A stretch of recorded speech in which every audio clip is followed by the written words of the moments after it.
प्रश्न नंबर 3 है, दिया है समुच्चय 1, 2, 3, 4, 5, 6।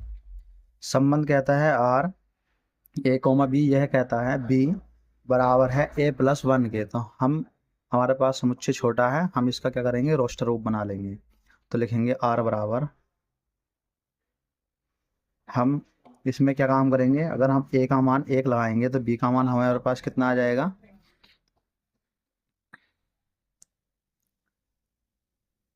1+1, यानी कि 1 लगाया तो बी का मान 2 आ गया, और ए का मान हमने 2 लगाया तो बी का मान 3 आ गया, और ए का मान हमने 3 लगाया तो बी का मान 4 आ गया, ए का मान हमने 4 लगाया तो बी का मान 5 आ गया, और बी का मान अगर हम यहाँ 5 लगाएंगे तो ए का मान, सॉरी 5 लगाएंगे तो बी का मान 5+1 कितना हो गया, 6।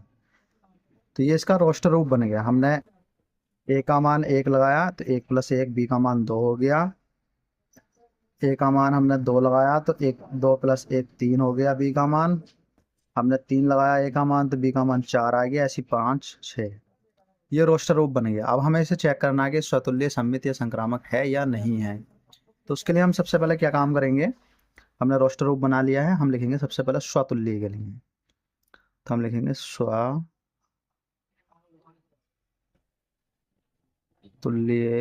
के लिए।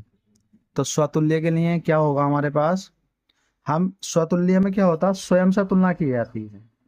यानी कि अगर संख्या यहाँ पर ए का मान 1 है तो बी का मान भी 1 होना चाहिए, अगर ए का मान 2 है तो बी का मान भी 2 होना चाहिए, अगर ए का मान 3 है तो बी का मान भी 3 होना चाहिए, ए का मान 4 है तो बी का मान भी 4 होना चाहिए। तो ऐसा तो है नहीं।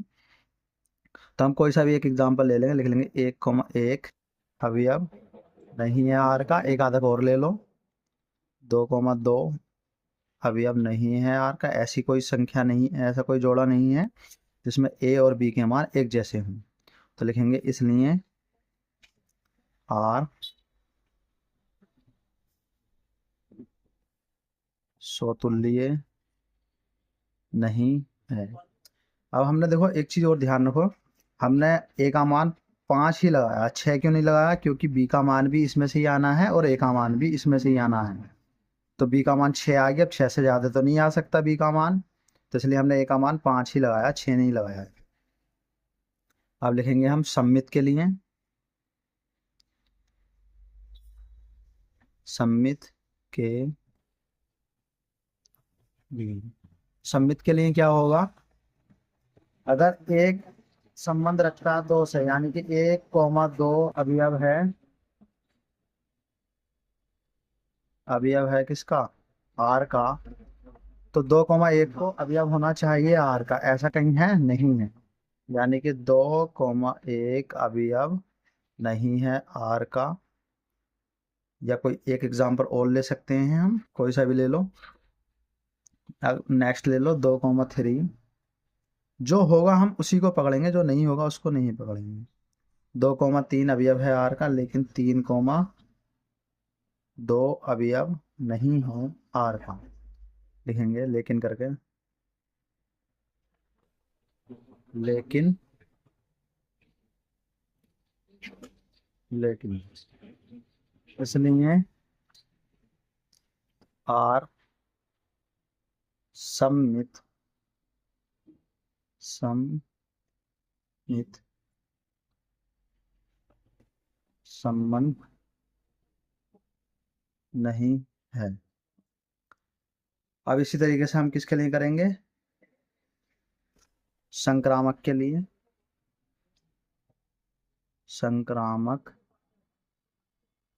के लिए, तो संक्रामक के लिए क्या होगा हमारे पास, संक्रामक के लिए क्या होगा, अब हम 3 संख्याओं में चलेंगे। जैसे 1, 2 से संबंध रखता है, 2, 3 से संबंध रखता है, तो 1 को 3 से रखना चाहिए, या 1, 2, 3 इसमें है तो 3 किसी अन्य संख्या से संबंध रहेगा, 3, 4 तो 2 को 4 से संबंध रखना चाहिए।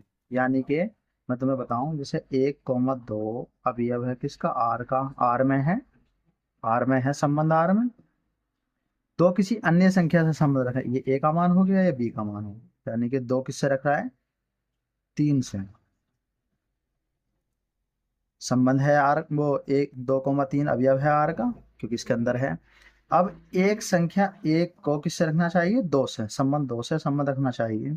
यानी कि 1 2 अवयव किसका होना चाहिए, सॉरी 1 3, 1 को 3 से, यानी कि ए को सी से संबंध रखना चाहिए। तो अवयव है आर का, 1 3 आ रहा है, नहीं आ रहा है ना, इसको काट देंगे, लिखेंगे लेकिन 1 3 अवयव नहीं है आर का, इसलिए आर संक्रामक नहीं है। तो आर संक्रामक नहीं हुआ। वो चेक करवा रहा था, तो तीनों में से कोई सा भी संबंध फॉलो नहीं कर रहा है, क्योंकि ये तीनों जो संबंध होते हैं सतुल्य बराबर के लिए होता है, सममित भी बराबर के लिए होता है। यानी कि ए बी का दोस्त है तो बी ए का दोस्त होना चाहिए। ऐसी संक्रामक एक संख्या एक, मान लो जैसे 1 2 का दोस्त है, 2 3 का दोस्त है, तो 1 1 3 का दोस्त होना चाहिए। यानी कि ये बराबरी के संबंध चलते हैं, स्वतुल्य संबंध संक्रामक।